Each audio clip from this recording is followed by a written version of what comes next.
आप लोगों में से सबसे पहले किसने डेड बॉडी को देखा था? मैं बस रोज की तरह धनबाल को उठाने आई थी।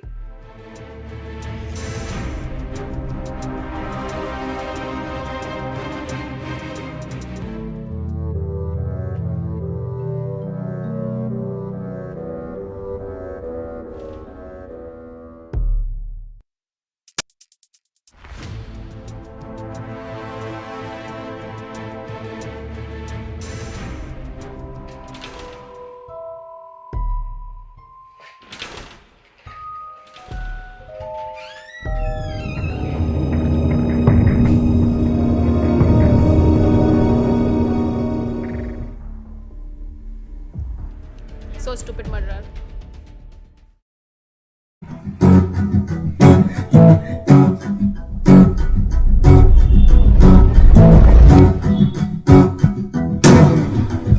खुफिया वो दर्दनाक है चालाक बड़ा, तलाशती उसे ये दुनिया देश सारा जहां, समझ चकल होशियारी में वो सबसे आगे, सबूत ना सुराग के वजूद का के वो है कहाँ। अनजान अनजान अनजान oh yeah, oh yeah, oh yeah, oh yeah.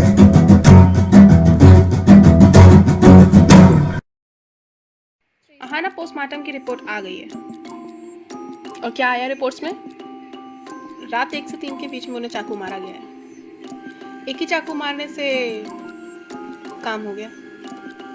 उनका दिल वैसे ही काफ़ी कमज़ोर था, ऐसा डॉक्टर ने बताया।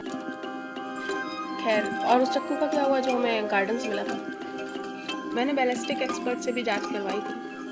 जो चाकू हमें गार्डन में मिला था उसी से धनपाल जी को मर्डर किया गया है। उस चाकू के फिंगरप्रिंट्स किसके थे? डॉक्टर धीरज। ये वही डॉक्टर है ना जो सिर्फ धनपाल का फैमिली डॉक्टर था? बिल्कुल। और बाकी फिंगरप्रिंट्स का क्या हुआ? दरवाजों और खिड़कियों से जो निशान मिले थे वो तो घर वालों के अलावा किसी और के नहीं थे। और वो जो विंडो पे फुटप्रिंट्स थे उसका क्या हुआ? खिड़की पे जो निशान थे वो इतने साफ थे ही नहीं कि उसकी जांच हो। मुझे पता ही था, किसी ने उन फुटप्रिंट्स को बताने की कोशिश की।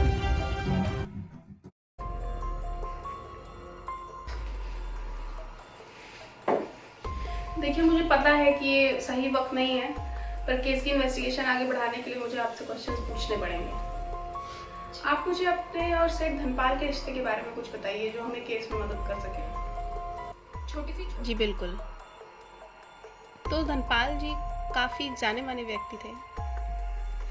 जब वो 30 साल के थे तो उनकी पहली पत्नी सुधा जी का देहांत हो गया था। उनसे उनकी एक लड़की है जिसका नाम जानवी है, वो हमारे साथ ही रहती।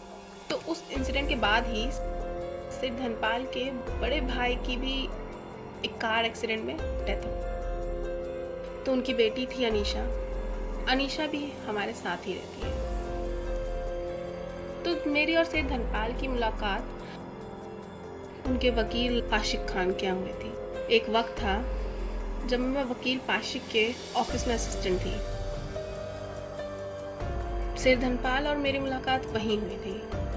धीरे धीरे मिलते मिलते हम दोनों एक दूसरे को पसंद करने लगे। और फिर धनपाल जी ने मुझसे शादी कर ली। फिर शादी करके वो मुझे यहाँ ले आए और उसके बाद से मैं, सेठ धनपाल जी, अनीशा और जानवी, हम सब साथ ही इस घर में रहते हैं। तो मेरी अनीशा और जानवी से बिल्कुल नहीं बनती।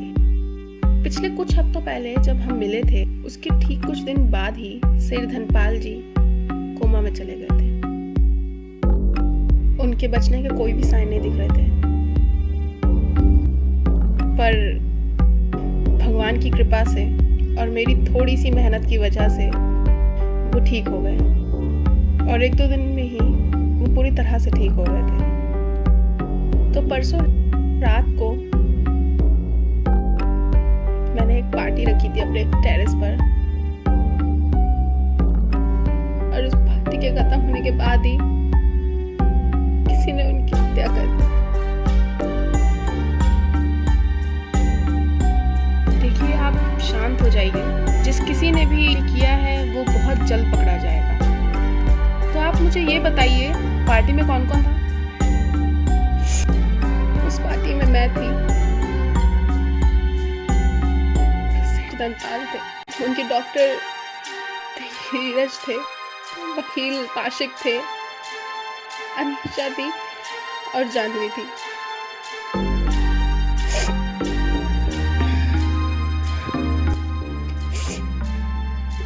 जी, पार्टी करीब 9 बजे तक चली। उसके बाद सब अपने अपने घर चले गए और मैं सेठ धनपाल को दवाई देकर सुला के अपने कमरे में चली गई। उसके बाद मैं सुबह उठी और पौधों में पानी डालने गई। मुझे पेड़ पौधों से बहुत ज्यादा प्यार है। सुबह उठकर सबसे पहले अपने गार्डन में ही जाती हूँ। मैंने वहाँ पौधों को पानी दिया, बगीचे की साफ सफाई करी,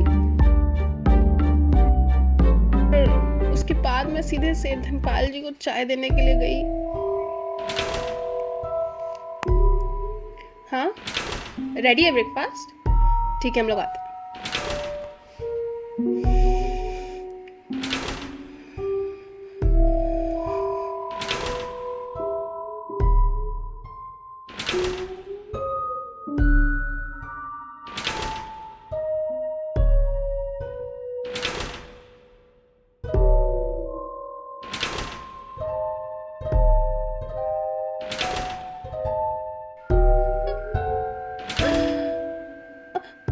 सुनीता, सुनीता, जानवी,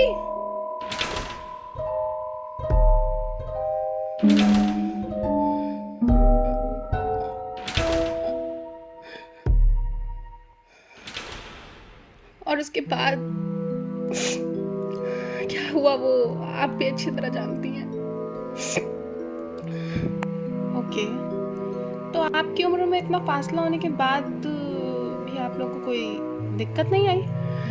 सेठ धनपाल जी मुझसे बहुत प्यार करते थे और मैं भी उनसे बहुत ज्यादा प्यार करती थी। प्यार का एज से कोई लेना देना नहीं है। मैं बचपन से कोलकाता के एक अनाथ आश्रम में पली हूँ। प्यार की कीमत मुझसे ज्यादा कोई नहीं जानता। ओके, तो आपकी शादी से अनीशा और जानवी दोनों खुश थे? वो दोनों इस शादी से बिल्कुल भी खुश नहीं थे। उन्हें हमेशा यही लगता है कि मैंने उनके चाचा जी से या उनके पापा जी से सिर्फ इसलिए शादी की है ताकि मैं उनके सारे पैसों पे अय्याशी कर सकूं। हर वक्त वो मुझसे लड़ते हैं, बट ठीक है। ओके, तो ये अनीशा और जानवी हैं कैसी? वो दोनों ही बहुत आवारा और बदचलन किस्म की लड़कियां हैं।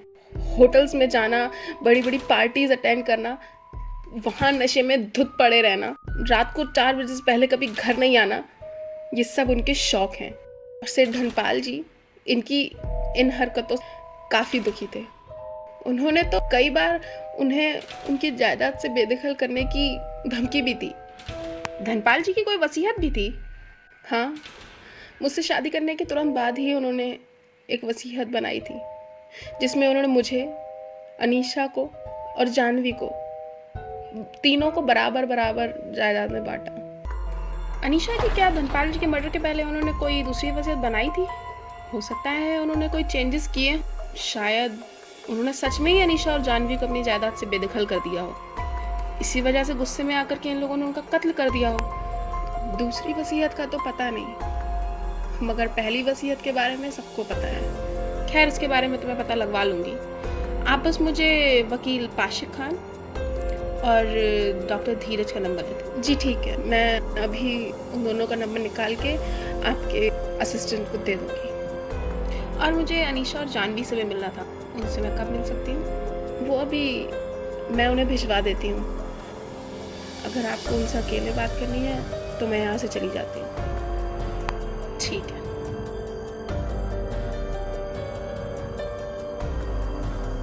हाय अनीशा, मैं प्राइवेट डिटेक्टिव अहाना हूँ। तुमसे तुम्हारे चाचा जी के कत्ल के बारे में कुछ पूछना चाहती हूँ। जी बताइए। मिस अनीशा, आप क्या काम करती हैं? मैं मेरे चाचा जी के बिजनेस में उनका हाथ बटाती हूँ। मगर आपकी चाची ने तो बताया है कि आप बहुत ही आवारा किस्म की लड़की हैं और आप दिन भर आवारागर्दी करती हैं, कुछ हाथ वाथ नहीं बटाती, और इसी वजह से आपके चाचा जी भी आपसे बहुत नाराज रहते थे और उन्होंने आपको जायदाद से बेदखल करने की धमकी भी दी थी।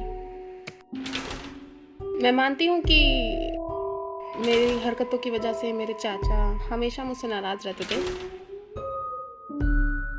मगर मैं जायदाद के लिए उनका कत्ल नहीं कर सकती। लेकिन उनके मरने से तो आपको बहुत फायदा होगा। शायद वो जिंदा रहते तो सच में ही आपको जायदाद से बेदखल कर देते। हाँ, शायद कर देते, मगर फिर भी मैंने उनका कत्ल नहीं किया है। ओके, वो तो हम पता लगा लेंगे। तुम्हारे चाचा जी का कत्ल रात 1 से 3 के बीच में हुआ था। उस वक्त तुम कहाँ थी? मैं उस वक्त घर में नहीं थी। ये मेरा क्वेश्चन नहीं था। मैंने पूछा तुम कहाँ थी? अपने दोस्तों के साथ क्लब में थी। कोई उसकी गवाही दे सकता है? मेरा बॉयफ्रेंड अजय दे सकता है और मेरे दोस्त भी दे सकते हैं। और आपको ड्रग्स की भी आदत है? हाँ, कभी कभी ले लेती हूँ।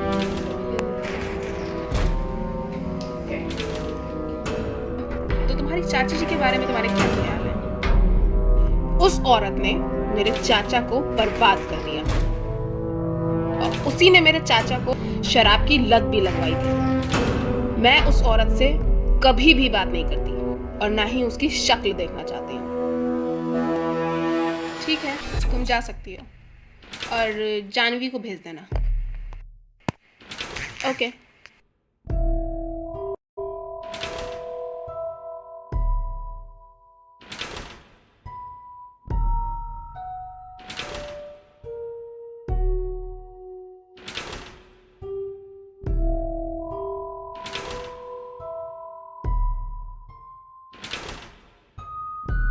हेलो मिस जानवी, मैं प्राइवेट डिटेक्टिव अहाना हूँ। आपकी माँ से अभी बात हुई थी मेरी। वो औरत मेरी माँ नहीं है, मेरे डैड की एक भूल है। ओके,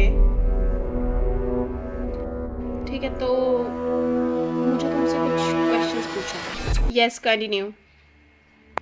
तुम्हारे पापा के मर्डर के वक्त तुम कहाँ थी? मैं घर पे नहीं थी। मैंने पूछा तुम उस वक्त कहाँ थी? मैं अपने बॉयफ्रेंड के साथ होटल में थी। किस होटल में थी? Hotel star. Hotel star. आपको पता है आपकी इन्हीं आदतों की वजह से आपके पिताजी ने आपको जायदाद से बेदखल करने की धमकी दी थी। I don't care. बिल्कुल, अगर आप जायदाद से बेदखल हो जाते तो आप अपने बॉयफ्रेंड के साथ इतने महंगे होटल में रात नहीं बिता पाती। क्या this is your personal matter? Who's this? Nobody.